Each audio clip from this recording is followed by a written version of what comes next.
Hey everyone, welcome back to the next video. If you've been struggling to improve, you're probably missing a few key techniques. In this video, I'm going to break down 3 of them in a simple, practical way so you can start using them immediately in your own games. Number 1, cities. Number 2, cycling. And number 3 is a secret. So make sure you stay until the end, because it completely changes how you approach the game. Let's start with the first technique, cities. One of the most common mistakes players make is leaving their cities unguarded.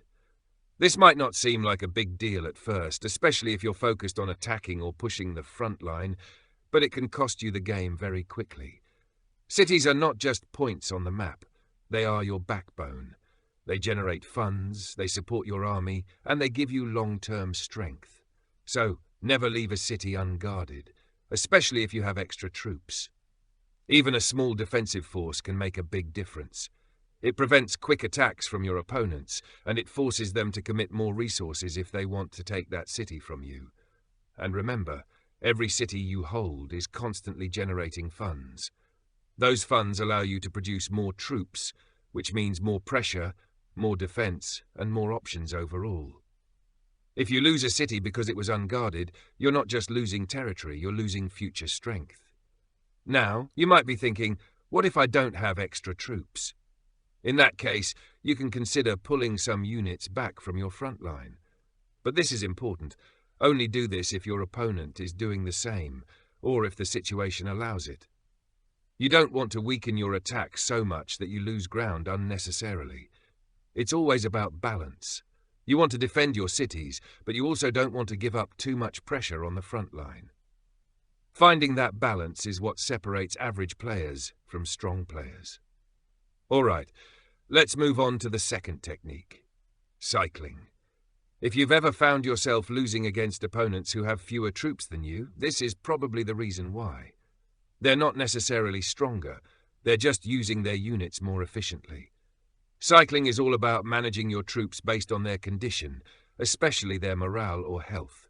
Instead of leaving damaged units at the front where they're weak and ineffective, you move them out and replace them with fresh units that are ready to fight. Think of it like this. Your army isn't just one solid block, it's constantly rotating. Damaged units fall back, recover, and then come back stronger later. Fresh units move forward, deal damage, and then eventually rotate out as well. This keeps your front line strong at all times. A big mistake players make is leaving their damaged troops directly behind the front line. They think they're safe there, but in reality they're still too close to the action and not recovering efficiently.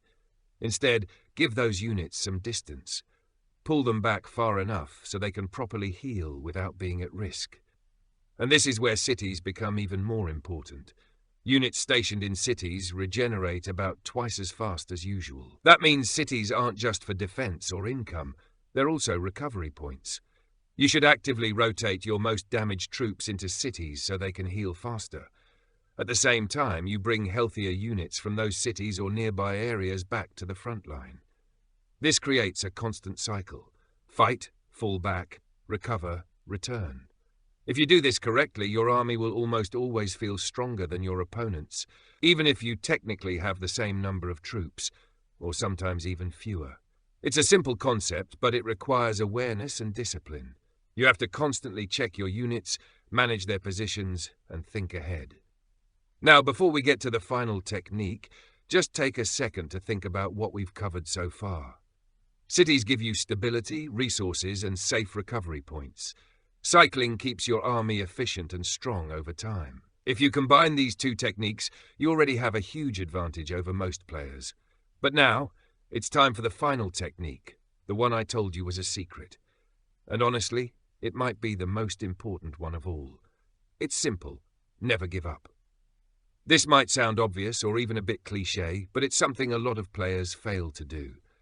The moment things start going wrong, they assume the game is over. They stop trying, they stop thinking, and they basically hand the win to their opponent.